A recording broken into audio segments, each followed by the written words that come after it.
ಮತ್ತಾಯ 6:33 ಪರ್ವತದ ಮೇಲೆ ಮಾಡಿರುವ ಪ್ರಸಂಗದಲ್ಲಿ ಒಂದು ಕೇಂದ್ರವಾಕ್ಯವಾಗಿ ಮತ್ತು ಇದು ಕ್ರೈಸ್ತ ಜೀವನಕ್ಕೆ ಒಂದು ಪ್ರಮುಖ ತತ್ವವನ್ನು ಒದಗಿಸುತ್ತದೆ. ಸಂಕ್ಷಿಪ್ತವಾಗಿ ಆ ವಾಕ್ಯ ಹೀಗೆ ಹೇಳುತ್ತದೆ: ಮೊದಲನೆಯದಾಗಿ ದೇವರ ರಾಜ್ಯಕ್ಕಾಗಿಯೂ ನೀತಿಗಾಗಿಯೂ ತವಕಪಾಡಿ, ಆಗ ಇವೆಲ್ಲವೂ ನಿಮಗೆ ಸೇರಿಸಲ್ಪಡುವವು. ಈ ಪದ್ಯವು ಯೇಸು ತನ್ನ ಅನುಯಾಯಿಗಳಿಗೆ ಆಹಾರ, ಪಾನೀಯ ಮತ್ತು ಬಟ್ಟೆಗಳಂತಹ ಲೌಕಿಕ ಅಗತ್ಯಗಳ ಬಗ್ಗೆ ಚಿಂತಿಸಬೇಡಿ ಎಂದು ಬೋಧಿಸಿದ ನಂತರ ಬರುತ್ತದೆ.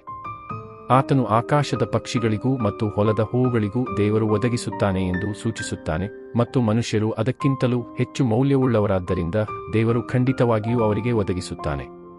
ಈ ಪದ್ಯದ ಮುಖ್ಯ ಅರ್ಥವನ್ನು 2 ಭಾಗಗಳಾಗಿ ವಿಂಗಡಿಸಬಹುದು. ಮೊದಲನೆಯದಾಗಿ, ದೇವರ ರಾಜ್ಯಕ್ಕಾಗಿಯೂ ನೀತಿಗಾಗಿಯೂ ಹಂಬಲಿಸಿರಿ. ಇದು ಎಲ್ಲಕ್ಕಿಂತ ಹೆಚ್ಚಾಗಿ ದೇವರಿಗೆ ಆದ್ಯತೆ ನೀಡಲು ಕರೆಯಾಗಿದೆ. ದೇವರ ರಾಜ್ಯವನ್ನು ಹಂಬಲಿಸುವುದು ಎಂದರೆ ದೇವರ ಆಳ್ವಿಕೆ, ಇಚ್ಛೆ ಮತ್ತು ಉದ್ದೇಶಗಳನ್ನು ನಿಮ್ಮ ಜೀವನದಲ್ಲಿ ಅತ್ಯಂತ ಪ್ರಮುಖವಾದ ವಿಷಯವನ್ನಾಗಿ ಮಾಡುವುದು. ಇದರರ್ಥ ನಿಮ್ಮ ಆಸೆಗಳು, ಆಲೋಚನೆಗಳು ಮತ್ತು ಕಾರ್ಯಗಳನ್ನು ದೇವರು ಏನನ್ನು ಬಯಸುತ್ತಾನೋ ಅದಕ್ಕೆ ಅನುಗುಣವಾಗಿ ಹೊಂದಿಸುವುದು.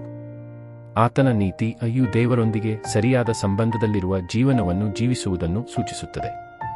ಇದು ದೇವರಿಗೆ ಮತ್ತು ಆತನ ಜೀವನದ ಇಚ್ಛೆಗೆ ಆದ್ಯತೆ ನೀಡುವಂತೆ ಕರೆಯಾಗಿದೆ. ಆಗ ಇವೆಲ್ಲವೂ ನಿಮಗೆ ಸೇರಿಸಲ್ಪಡುವವು.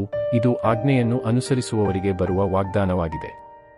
ಇವೆಲ್ಲವೂ ಎಂದರೆ ಯೇಸು ಹಿಂದಿನ ಪದ್ಯಗಳಲ್ಲಿ ಉಲ್ಲೇಖಿಸಿದ ಜೀವನದ ಮೂಲಭೂತ ಅವಶ್ಯಕತೆಗಳು: ಆಹಾರ, ಬಟ್ಟೆ ಇತ್ಯಾದಿ. ನೀವು ದೇವರಿಗೆ ಆದ್ಯತೆ ನೀಡಿದರೆ ಆತನು ನಿಮ್ಮ ಅಗತ್ಯಗಳನ್ನು ನೋಡಿಕೊಳ್ಳುತ್ತಾನೆ ಎಂಬುದು ಈ ವಾಗ್ದಾನವಾಗಿದೆ. ಇದು ಸಂಪತ್ತು ಅಥವಾ ಐಷಾರಾಮಿ ಜೀವನದ ಭರವಸೆಯಲ್ಲ, ಆದರೆ ದೇವರು ನಿಮಗೆ ಬದುಕಲು ಮತ್ತು ತನ್ನ ಉದ್ದೇಶವನ್ನು ಪೂರೈಸಲು ಬೇಕಾದದ್ದನ್ನು ಒದಗಿಸುತ್ತಾನೆ ಎಂಬ ಭರವಸೆಯಾಗಿದೆ. ಸಾರಾಂಶದಲ್ಲಿ ಮತ್ತಾಯ 6:33 ನಂಬಿಕೆ ಮತ್ತು ವಿಶ್ವಾಸದ ಕುರಿತು ಒಂದು ಮೂಲಭೂತ ಬೋಧನೆಯಾಗಿದೆ. ಇದು ಲೌಕಿಕ, ತಾತ್ಕಾಲಿಕ ಚಿಂತೆಗಳ ಬಗ್ಗೆ ಚಿಂತಿಸುವುದನ್ನು ನಿಲ್ಲಿಸಿ ದೇವರೊಂದಿಗೆ ಸಂಬಂಧವನ್ನು ಸಕ್ರಿಯವಾಗಿ ಮುಂದುವರಿಸಲು ಮತ್ತು ಆತನ ಇಚ್ಛೆಯ ಪ್ರಕಾರ ಬದುಕಲು ಇದು ನಂಬಿಗಸ್ತರಿಗೆ ಹೇಳುತ್ತದೆ. ಹಾಗೆ ಮಾಡುವುದರಿಂದ ಪ್ರೀತಿಯ ತಂದೆಯಾದ ದೇವರು ಅವರ ಅಗತ್ಯಗಳನ್ನು ಪೂರೈಸುತ್ತಾನೆ ಎಂದು ಅವರು ನಂಬಬಹುದು.